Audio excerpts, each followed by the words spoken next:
Episode 45 Lindsay tertangkap. Sejumlah polisi masuk ke dalam ruang rawat Lindsay dan menangkap gadis itu. Kenzo pun tidak bisa melakukan apa-apa, karena memang wanita itu sudah menjadi buronan polisi selama lebih dari 2 pekan. Segera ikut kami ke kantor polisi, seru salah seorang petugas. Terapi Pak, keadaan Nona ini sedang tidak sehat. Bisakah Anda memberi sedikit keringanan? Ucap Kenzo Iba melihat Lindsay yang hanya diam saja. Kami akan merawatnya di rumah sakit kepolisian, jadi sekarang kita harus membawanya Tuan. Mohon kerjasamanya. Kenzo terdiam mendengar ucapan polisi itu. Tangan Lindsay sudah dipakaikan borgol. Wanita itu sama sekali tidak berontak. Kemudian para petugas segera membawa wanita itu. Sepertinya Lindsay sudah pasrah dengan keadaannya, karena dia juga sudah menyesali semua perbuatannya itu.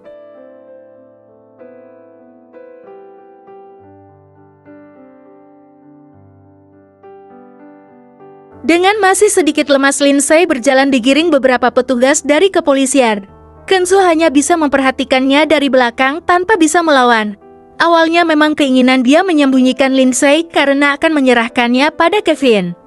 Tetapi entah kenapa setelah Kenzo melihat Lindsay yang ingin mengakhiri hidupnya, dia menjadi merasa iba.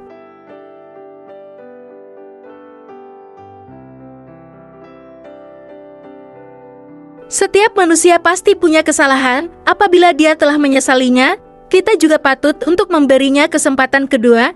Kevin, yang saat sudah sampai di area pemakaman, Stuart mendapatkan panggilan dari seseorang yang mengatakan bahwa Lindsay sudah tertangkap. Baiklah, aku akan ke kantor polisi setelah ini. Terima kasih atas bantuannya. Tut, ada apa sayang? Tanya Mira.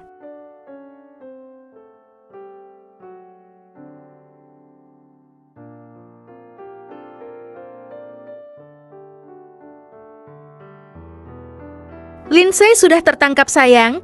Kita nanti akan mendatanginya di kantor polisi, jawab Kevin. Benarkah? Di mana mereka menangkap Lindsay? Tanya Mira.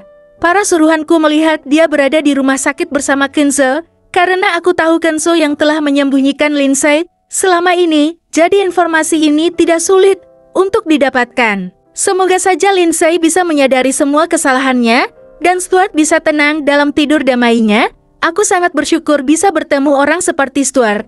Mungkin orang itu memang ditakdirkan menjadi penyelamatku, ucap Mira menatap batu nisan yang bertuliskan nama Stuart itu.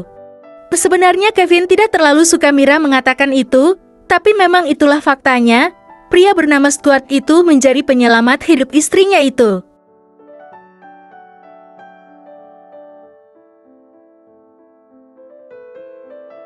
Entah bagaimana akhirnya, kalau pria itu tidak mendorong Mira hingga akhirnya tubuhnya lah yang tertabrak mobil itu, mungkin saat ini Kevin lah yang akan menjadi gila karena kehilangan istri yang sangat dicintainya itu.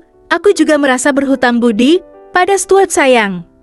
Mudah-mudahan dia sekarang sudah tenang di alam sana, karena dalang dari pelaku penabrakan itu sudah tertangkap, ucap Kevin memeluk istrinya dari belakang.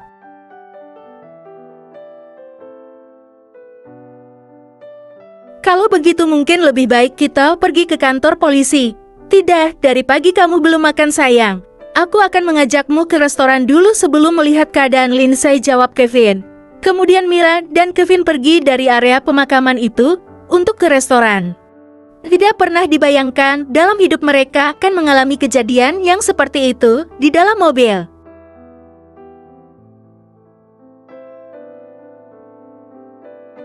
Kevin menatap istrinya yang sedari tadi hanya melihat ke arah luar jendela mobil. Kemudian pria itu mendekat dan menarik Mira ke dalam pelukannya.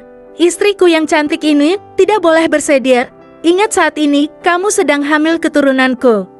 Jadi jangan membuatmu terlalu memikirkan hal-hal yang bisa membuat keadaan drop. Mengerti, ucap Kevin menasihati istrinya.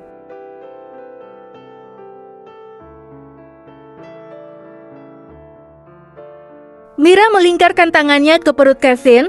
Tiba-tiba dia merasa sedih kembali, mengingat hal-hal yang sempat mengguncang batinnya. Aku sedih sekali. Kenapa semua ini harus terjadi padaku? Seandainya aku tidak bertemu Stuart, pasti pria itu masih hidup sekarang, tangis Mira dalam dekapan suaminya. Sudahlah sayang, jangan bersedih dan menangis lagi. Semua ini sudah terjadi dan ini adalah takdir kehidupan. Kevin selalu menasehati istrinya, dia tahu mood Mira selalu berubah-ubah, mungkin karena faktor kehamilan yang membuatnya seperti itu. Setelah beberapa saat mereka sampai di sebuah restoran dan akhirnya mereka memutuskan untuk makan sebelum pergi ke kantor polisi. Pagar. Lindsay menatap kedua orang di hadapannya itu dengan mata yang memerah. Dia berusaha kuat untuk menahan air matanya agar tidak jatuh, tapi kenyataannya dia tidak bisa. Luluh sudah air mata penyesalan itu, Lindsay menangis sesenggukan di hadapan pasangan suami istri itu. Maafkan aku Mira, Kevin, aku menyesal telah melakukan semua itu pada kalian, ucap Lindsay lirih. Saat ini Kevin dan Mira sudah berada di kantor polisi. Mereka dipisahkan kaca tebal dan hanya bisa komunikasi lewat saluran telepon yang telah disediakan di tempat itu. Terlihat Lindsay menangis memohon ampun kepada kedua pasangan suami istri tersebut. Semoga Tuhan bisa memanfaatkan perbuatanmu Lindes dan bertaubatlah, ucap Mira.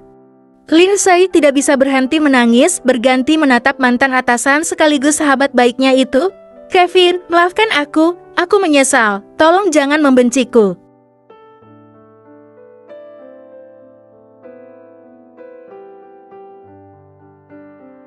Kevin hanya diam tanpa menjawab, dia hanya menatap Lindsay dengan tatapan datar. Setelah waktu yang ditentukan habis akhirnya Kevin dan Mira pergi meninggalkan Lindsay. Bahkan Kevin tidak berucap apapun terhadap wanita itu. Wanita yang dulu pernah dekat sekali dengannya. Bukan sebagai pasangan kekasih, melainkan sebagai sahabat dari masa kuliah sampai sekarang, ketika sudah sama-sama bekerja.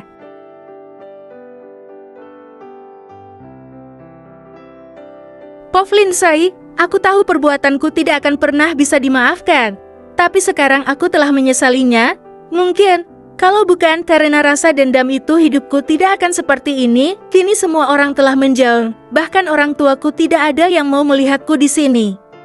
Mungkin inilah balasan dari tahun atas sikap khilafku yang mengakibatkan meninggalnya Stuart. Stuartku, mohon maafkanlah aku. Tolong beristirahatlah. Dengan tenang di sana, aku sudah menyesali semuanya. Hidupku sudah tidak ada artinya lagi. Mungkin ini adalah hukuman Tuhan untukku. Tidak ada keluarga, teman, bahkan orang yang menyayangiku. Poven. Kevin merengkuh istrinya dalam pelukannya. Mira yang saat itu mereka lemas karena stres berat, akhirnya pingsan di dalam mobil saat perjalanan pulang dari kantor polisi. Sayang, ada apa denganmu? Sayangku, bangunlah. Seru Kevin menepuk lembut pipi istrinya. Bertahanlah istriku, James cepat ke rumah sakit sekarang. Seru Kevin pada supirnya. Baik tuan. Kebersambung.